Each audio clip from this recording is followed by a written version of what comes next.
D'après les plus récentes données du ministère des Affaires municipales et de l'Habitation, 36,1 des candidates là, enregistrés pour les élections municipales sont des femmes, celles qui s'en viennent là, le 2 novembre. C'est plus qu'en 2021, mais pas beaucoup plus. Et en même temps, dans certaines grandes villes comme Québec, Montréal, Laval, on remarque une baisse qui est quand même plus importante en moyenne que la hausse qu'on remarque sur la scène générale. Donc, on va en parler avec Mme Gaëtane Corriveau, qui est politologue et coordinatrice chez Groupe Femmes Politique et Démocratie. Bonjour, Mme Corriveau. Bonjour, M. Villeneuve. Merci beaucoup de me recevoir. Et derrière moi, il y a tout le groupe Femmes Politique et Démocratie. Bon, ben, on vous salue toute la gang. Là, je l'ai dit, il y a une hausse sur la moyenne, Oui. mais il y a une baisse aussi dans les grandes villes. Est-ce que c'est donc une bonne ou une mauvaise nouvelle, toutes ces statistiques-là? Oh, alors, écoutez, pour nous, c'est pas une très bonne nouvelle. OK. Alors, pour être plus exact, c'est toujours selon les statistiques du ministère des Affaires municipales. Effectivement, pour 2025, on a 25,1 de femmes qui se présentent au poste de mairesse. Alors, par rapport à 2021, nous avions 24,3. Vous voyez, 24,3 2021, 25,1 2025. Hmm. C'est une très faible progression de Effectivement. 0,8. Alors ça, c'est déjà, ça nous dit que depuis quand même 2005, c'est la plus basse progression sur 20 ans.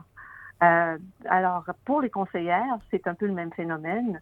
Donc, en 2021, il y avait 37,4 de femmes qui se portaient candidates au poste de conseillère.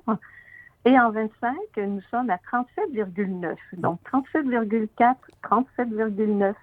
Là, on avait eu une belle progression, pardon, mais cette année, ça a baissé et on a une faible, très, très faible progression de 0,5. OK.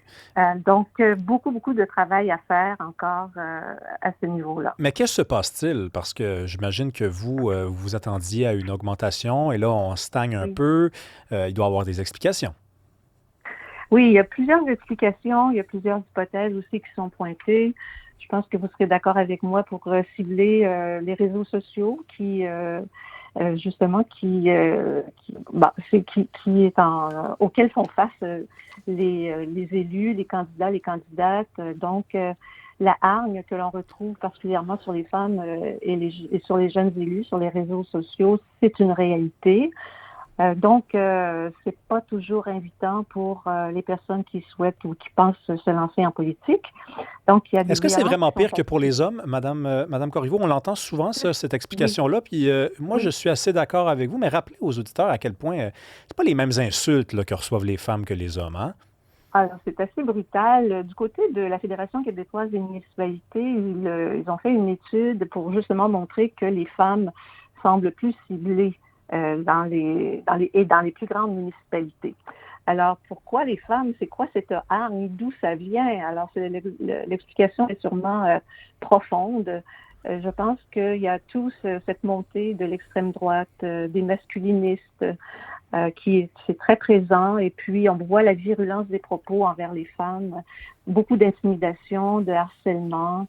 Et c'est pour ça que les institutions cherchent à mettre en place des mesures pour les protéger et puis protéger la démocratie également parce que ça fait fuir des candidats potentiels et même des candidats aussi. Donc, vous avez raison, les femmes sont plus souvent ciblées que les hommes.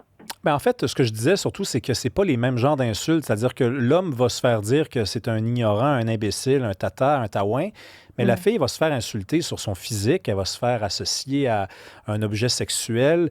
Les Oui. insultes sont dégradantes à l'endroit des femmes, alors Oui. que du côté des hommes, c'est plus souvent qu'autrement une insulte faite à leur intelligence.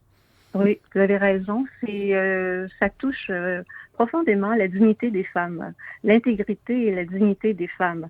Donc, elles sont déstabilisées par rapport à ces propos, par rapport à ces gestes, ces commentaires, ces propos haineux. Et effectivement, c'est très profond, là, comme lorsqu'on parle d'estime de soi, de confiance en soi. Il n'y a rien là qui peut les aider à faire le saut en politique. Au contraire, ça peut les décourager Alors, c'est un enjeu, ça devient un enjeu démocratique parce que on est dans la sous-représentation des femmes, là. Hein. On est toujours à 25 Ouais.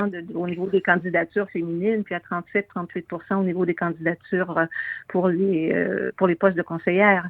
Alors, on est loin de la parité, là, du 50 parce qu'au groupe Femmes politiques et démocratie, on milite et on travaille fort justement pour atteindre cette parité-là. Mais puisque c'est un sujet sérieux, on va l'aborder avec sérieux. On va explorer les autres explications aussi, parce que je lisais Mme Pilette, qui est professeure spécialisée dans les affaires Oui, municipales à l'Université du Québec à Montréal, Danielle Pilette de oui, son prénom. oui, Elle dit oui. il y a une transformation aussi des exigences que l'on a envers nos élus municipaux.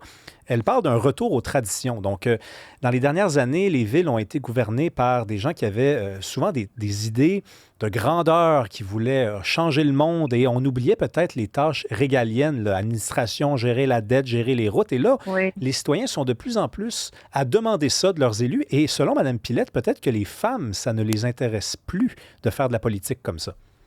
Bon, alors, si on regarde les responsabilités des élus, vous savez comme moi, les gouvernements provinciaux, en fait, le gouvernement provincial, il y a eu une dévolution des responsabilités vers les municipalités, hein, que l'on pense au logement, à l'itinérance, les problèmes s'accentuent au niveau des municipalités alors qu'ils n'ont pas les ressources. Donc, ça fait partie des explications. Là, quand on regarde ça, les élus sont confrontés à des problèmes qui sont très, très sérieux. On parle de changement climatique aussi et qui n'ont pas les ressources, malheureusement. C'est pour ça qu'ils réclament la plupart du temps une réforme au niveau fiscal. C'est ce qu'on a entendu de la part de l'Union des municipalités du Québec, de la Fédération québécoise des municipalités également. Donc, je sais que Mme Pilette parle de ce retour du côté à la taxation. Oui, Et bon, mais il faut pas, ça peut être stéréotypé ça, hein, parce que moi, bien on sûr, c'est connaît pour ça que je vous demande. oui. Oui, c'est ça. Alors là, les stéréotypes, c'est à déconstruire aussi. Donc, ça fait partie de la conception des rôles sociaux que, encore là, les femmes seraient plus dévolues à des tâches ou à des responsabilités comme, je sais pas, moi, s'occuper des bibliothèques et puis de la culture, alors que les hommes seraient dans les travaux publics, les travaux d'égout, etc.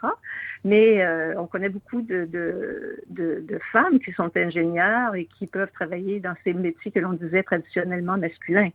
Tout comme des vérificatrices générales, vous en connaissez comme moi. Donc, ce sont des femmes qui ne sont pas, que les chiffres ne les Ouais. arrêtent pas, au contraire. Alors, elles font des révisions budgétaires et puis elles ont toute la compétence pour exercer ces fonctions-là. Donc, vous achetez pas la théorie, là, voulant que un Non, homme, là, ça soit en fait, plus porté à des tâches administratives. On fait balancer les budgets, puis les femmes, elles sont dans le où on rêve à des affaires, puis là, les citoyens veulent plus ça, donc les femmes, ça ne les intéresse plus, on va aller faire de la politique provinciale. au contraire, les femmes ont compris aussi que lorsqu'on voit des budgets, il faut s'y intéresser au budget.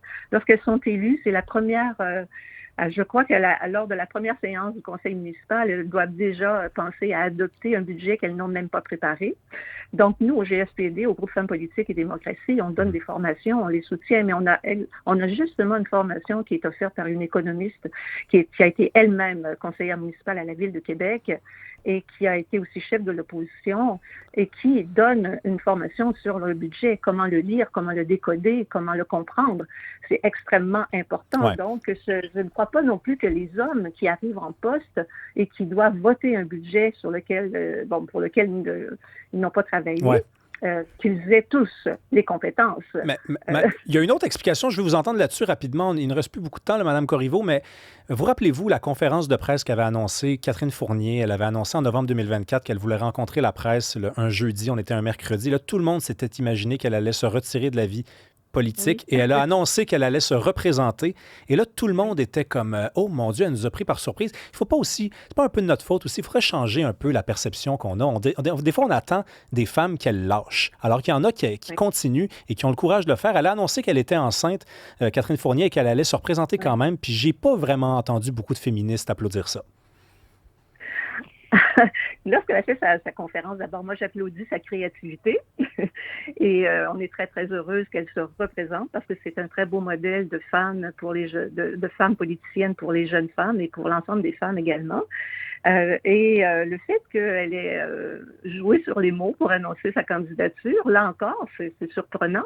Vous savez, on peut faire de la politique autrement. Hein. C'est aussi ce que Pascal Navarro, dans un de ses ouvrages et dans d'autres ouvrages, prône. Donc, la politique, jusqu'à maintenant, ça a toujours été fait par et pour les hommes. Pourquoi? Parce que les femmes étaient absentes des sphères publiques. Hein. Depuis l'Antiquité gréco-romaine, les femmes étaient dans la sphère domestique avec les esclaves et les enfants, d'où l'infantilisation des femmes, d'où la conception d'infériorisation des femmes. Donc, on lutte depuis 2000 ans. Et ça, ce sont des réalités.